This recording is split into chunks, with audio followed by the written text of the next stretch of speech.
sekitar 3 dari 10 warga di Indonesia adalah mereka yang lanjut usia. Usianya di atas 60 tahun.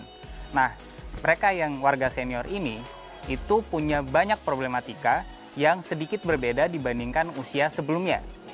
Banyak dari mereka sudah punya penyakit komorbid, banyak dari mereka itu sekarang mesti mandiri juga karena anak-anaknya tidak bersama mereka. Nah, hari ini saya lagi di Penggilingan untuk nanti bertemu beberapa warga senior dan kita akan bercerita dari sudut pandang mereka, apa sih yang mungkin mereka pengen ceritakan, terutama dalam bidang kesehatannya.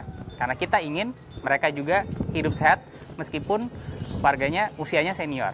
Kita ingin mereka tetap sehat, tetap produktif di usia tuanya. Yuk, ikuti saya.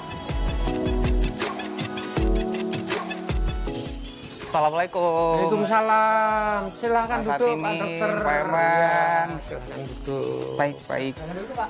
Ya, silakan duduk, Pak. Pagi ini saya sudah bersama Pak Satimin dan Pak Eman. Mereka berdua usianya itu udah di atas 60 tahun. Saya tuh punya keluhan, terutama kalau tidur malam. Setelah kita bangun malam antara jam 2 atau setengah 3 itu mau tidur lagi agak susah tuh. Ini saya minta solusi dari dokter supaya meskipun saya tua tapi kesehatan saya terjaga. Jadi gini Pak Satimin, yang Pak Satimin sampaikan tadi itu sering banget disampaikan juga oleh pasien-pasien kami yang biasanya berkunjung ke rumah sakit yang warga-warga senior itu. Jadi khasnya itu memang ada gangguan tidur. Itu bukan Pak Satimin doang tuh. Ada yang ngalamin gangguan makan. Dia rasa agak mual gitu ya. Ada juga yang kadang-kadang selera makannya berkurang. Ada juga yang gangguannya di persendian. Jadi kayak kaku atau nyeri bahkan. Nah, bener. Jadi ini sebenarnya kalau boleh dianalogikan, kita itu punya organ-organ tubuh itu punya fase puncak fungsinya di usia-usia sekitar 30 sampai 40. Nah, begitu nanti mulai kita makin menua, fungsinya juga agak berkurang. Menurun, Dok ya. Menurun, tapi ada caranya supaya kita tidak terlalu menurun terlalu cepat. Untuk gangguan tidur, biasanya itu karena banyak sekali hal yang berperan di situ. Mulai dari kecukupan gizi, bagaimana hormonnya itu masih terregulasi normal atau enggak. Kemudian adakah yang biasanya kita harus evaluasi pasien ini punya riwayat penyakit gula nggak? Punya penyakit jantung nggak? Atau kalau masih ada pasangannya, biasanya kita tanya, ini ngorok nggak pas tidur? Karena biasanya mereka yang punya kecenderungan untuk ngorok itu juga berbarengan dengan gangguan tidur tadi. Posisi tidurnya diperbaikin, kemudian kalau kontrol gulanya itu kita harapkan mendekati normal. Kemudian bagaimana kalau misal dia ada penyakit jantung, itu juga nanti menjadi lebih terkontrol. Tapi kalau semua penyakit-penyakit ini tidak ada, artinya orang ini cukup sehat, tapi masih ada gangguan tidur, biasanya kita akan coba dari pola makannya. Mencukupi kebutuhan vitaminnya, mencukupi kebutuhan gizinya secara umum, terus nanti kita evaluasi lagi tuh. Pak Dokter, saya minta solusinya ya. Makan saya kurang nafsu, gimana tuh ya. Dan lagi perut saya selalu mual, kalau masuk makan apa selalu mual semua. Dan kedua, sendi-sendi saya sakit. Kalau diri tuh gimana ya, kayak kesemutan. Pak Eman, tadi yang keluhan-keluhan yang Bapak bilang, kayak ada rasa mual, gangguan makan, itu sekarang udah berapa lama Bapak rasakan? 4 bulanan lah. Sudah 4 bulanan ya? Oke, jadi kalau pada usia Pak Eman yang sudah 65 tahun, nah gangguan makan juga lazim pada warga yang senior. Kenapa bisa begitu? Ada beberapa penyebab. Mungkin yang paling sering adalah karena sel-sel kita yang untuk mengenali rasa dan aroma makanan itu berkurang.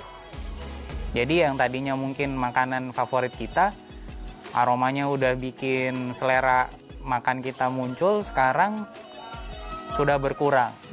Nah, di sisi lain, kemungkinan gerak usus kita udah lebih lambat dibandingkan waktu kita masih lebih muda. Nah, makanya kemudian orang-orang yang sudah senior biasanya tidak terlalu banyak makan lagi. Jadi karena memang perutnya pengosongannya lebih lambat. Kalau sendi juga tadi Pak Satimin kan sempat nanya tuh, biasanya kalau di rumah sakit kan kita akan periksa tuh, ini ada peradangan nggak, dia warna merah kah, nyeri kah, atau ada riwayat jatuh apa kebentur. Tapi kalau nggak ada, biasanya kita akan minta gizi dari pasien ini itu diperbaiki. Jadi sayuran, buah, itu ya, tahu, tempe, ikan, itu kita coba gimana cukupin. Kan tadi ada selera makannya berkurang. Padahal untuk memperbaiki sel-sel kita perlu tuh makanan-makanan yang gizinya bagus ini. Yeah. Nah, di sisi lain, latihannya, olahraganya meskipun ringan, itu tetap berjalan. Supaya tetap fleksibel, supaya tidak kaku. Jadi, dari sisi gizinya kita perbaiki, dari sisi mobilitasnya, kemampuan gerak kita juga tetap kita rawat. Harapannya nanti pelan-pelan sendi-sendi ini menjadi lebih muda lagi, gitu.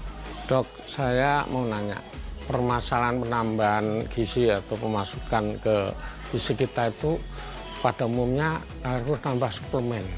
Ya, suplemen itu saya nggak jelas suplemen apa yang harus saya masukkan diri saya. Itu kalau kita semaunya masukin suplemen, menurut kemauan saya, itu ada batas-batasnya nggak, Dok, kira-kira? Apa yang harus kita makan? Secara umum, suplementasi itu adalah lapis keduanya nih. Iya. Lapis pertamanya sebenarnya dari makanan. Biasanya dari situ kan sebenarnya sudah cukup kalau kita konsumsi sayur, buah, tahu, tempe, ikan, telur dalam batas-batas yang sewajarnya. Biasanya kebutuhan kita itu sudah cukup dan diolah juga dengan cara yang baik. Misal mencoba mengurangi makanan-makanan yang digoreng gitu kan, atau mencoba mengurangi makanan-makanan yang diproses berkali-kali atau kayak junk food. Banyak lemak tuh. Ya, banyak lemak. Nah, kenapa orang kemudian misal ada yang diberikan suplemen buat tulang dan sendi? Mungkin karena dari makanan yang dikonsumsi kurang saatnya, akhirnya kan kadang diberikan. Suplemen itu sebagai penambahan itu. Ya, apa yang kurang kita tambah. Dok, di bapaknya ini ya sekarang tuh sering kalau ngomong kenceng apa-apa jadi kayak kesannya kayak marah-marah gitu, Dok. Itu apa sebabnya, Dok?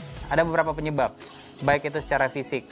Apa yang secara fisik? Misal, tadinya dia mendengar ya dan berbicara itu dengan organ yang lebih bagus kapasitasnya untuk mendengar, mengenali suara gitu. Tapi kemudian sekarang mungkin ada gangguan di pendengarannya. Kan gitu. Jadi kita ngomong ke beliau tapi itu tidak terlalu terdengar. Dia juga tidak mendengar nada suaranya. Nah, ini biasanya kemudian dikompensasi dengan menggunakan intonasi yang lebih tinggi, suaranya jadi lebih gede. Mungkin itu dipersepsikan sebagai marah. Di sisi lain, itu juga bisa terjadi nih. Memang karena usia lebih tua, kemudian powernya, tenaganya agak lebih berkurang dibandingkan pas muda, jadi biasanya orang tuh menjadi lebih sensitif. Sekarang kita tahu bahwa banyak lansia di sekitar kita. Nah, adalah harapan kita bersama sebagai sebuah komunitas besar di Indonesia, agar lansia yang hidup bersama kita, agar warga senior yang hidup di tengah-tengah kita, itu tetap sehat, tetap produktif, dan tetap bahagia di usia-usia senior mereka.